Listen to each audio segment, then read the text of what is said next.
முதல் வாசகம். திருத்தூதர் பேதுரு எழுதிய முதல் திருமுகத்திலிருந்து வாசகம். அன்புக்குரியவர்களே, உங்களுக்கென்று இருந்த அருளைப் பற்றிதான் இறைவாக்கினர் இறைவாக்கு உரைத்தனர். இந்த மீட்பை குறித்து துருவி துருவி ஆய்ந்தனர். தங்களுக்குள் இருந்த கிறிஸ்துவின் ஆவி கிறிஸ்து பட வேண்டிய துன்பங்களையும் அவற்றுக்கு பின் அடைய வேண்டிய மாட்சியையும் முன்னறிவித்த போது ஆவியால் குறிப்பிடப்பட்ட காலமும் சூழ்நிலையும் எவையென்று ஆராய்ந்தனர். அவர்களது பணி தங்கள் பொருட்டல்ல, உங்கள் பொருட்டே என்பது அவர்களுக்கு வெளிப்படுத்தப்பட்டது. விண்ணினின்று அனுப்பப்பட்ட தூய ஆவியால் உங்களுக்கென்று நற்செய்தி அறிவித்தவர்கள். அவர்கள் முன்னறிவித்தவை இப்போது உங்களுக்கு தெரிவித்திருக்கிறார்கள். இவற்றை அறிந்து கொள்ள வானதூதர்களும் ஆவலோடு இருந்தார்கள். ஆகவே உங்கள் மனம் செயலாற்ற தயாராயிருக்கட்டும். அறிவு தெளிவுடையவர்களாயிருங்கள். இயேசு கிறிஸ்து வெளிப்படும் பொழுது உங்களுக்கு அளிக்கப்படும் அருளை முழுமையாக எதிர்நோக்கி இருங்கள். முன்னர் அறியாமையில் இருந்த போது இச்சைகளுக்கிசைய நடந்தது போலன்றி கீழ்ப்படிதலுள்ள மக்களாய் இருங்கள். உங்களை அழைத்தவர் தூய்மை உள்ளவராயிருப்பது போல நீங்களும் உங்கள் நடத்தையிலெல்லாம் தூய்மை உள்ளவர்களாய் இருங்கள். நீங்கள் தூயவராய் இருங்கள், ஏனெனில் நான் தூயவன் என மறைநூலில் எழுதப்பட்டிருக்கிறது. இது ஆண்டவர் வழங்கும் அருள்வாக்கு. புனித மாற்கு எழுதிய நற்செய்தியிலிருந்து வாசகம். அதிகாரம் 10, இறைவசனங்கள் 28 தொடக்கம் 31 முடிய.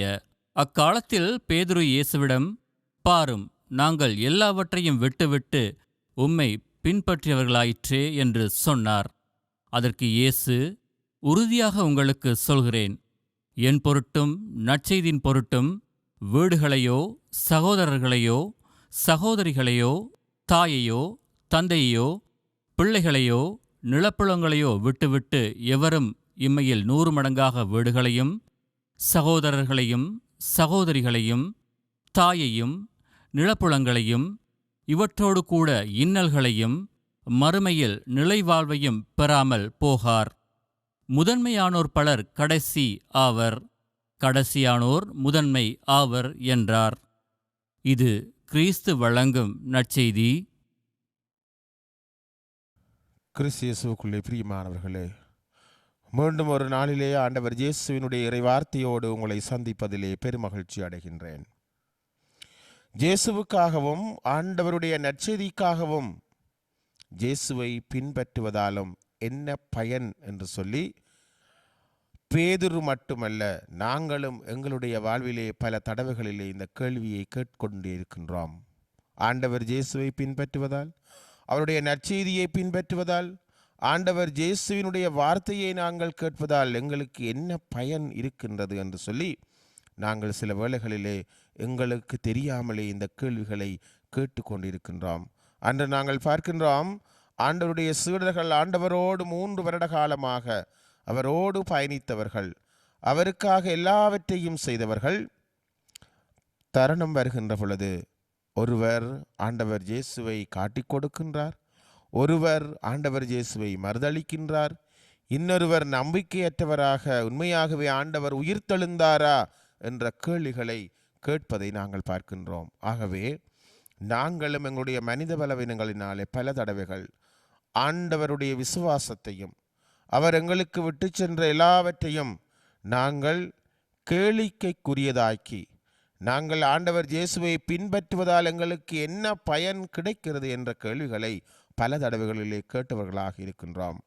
ஆகவே நாங்கள் எம்முடைய வாழ்விலே முதிர்ச்சி அடைந்த கிறிஸ்தவர்களாக வாழுகின்ற இந்த காலத்திலே நாங்கள் எம்முடைய குடும்ப வாழ்விலும் சரி, சமுதாய வாழ்விலும் சரி, நாங்கள் பெற்றுக்கொண்ட திருமுழுக்கை மற்றவர்களுக்கு சொல்லினால் மட்டுமல்ல, செயலினால், எம்முடைய வாழ்வினால் நாங்கள் எடுத்துக்காட்டான வாழ்க்கை வாழ்ந்து ஆண்டவர் இயேசுவினுடைய விசுவாசத்திலே முதிர்ச்சி அடைந்த கிறிஸ்தவர்களாக வாழ்வதற்கு ஆண்டவர் அருள் தரவரம் என்று மன்றாடுவோம்.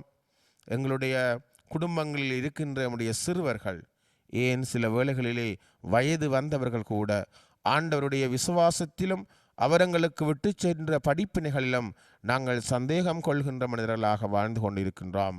அதனால்தான் நாங்கள் இன்னுமாக பல தெய்வங்களை தேடி, வேறு தெய்வங்களை தேடி, நாங்கள் வழிபாட்டுக்களுக்காக எங்களுடைய வாழ்விலே ஏற்படுகின்ற துன்பங்கள் துயரங்களை தாங்கிக் கொள்ள முடியாமல் இது எதற்காக எங்களுக்கு வருகிறது, இயேசுவை பின்பற்றுவதனால் எங்களுக்கு என்ன பயன் என்று சொல்லி நாங்கள் வேறு தெய்வங்களை தேடி செல்லுகின்றோம்.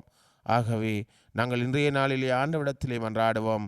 ஆண்டவர் வாழும் கடவுள், உயிருள்ள தந்தை, ஜீவனோடு இருக்கின்றார். ஆகவே அந்த ஆண்டவரை நாங்கள் விசுவசித்து ஏற்றுக்கொண்டு எங்களுடைய வாழ்விலே இயேசுவை மட்டுமே பின்பற்றுகின்ற மக்களாக வாழ வரம் வேண்டி மன்றாடுவோம். ஆமேன்.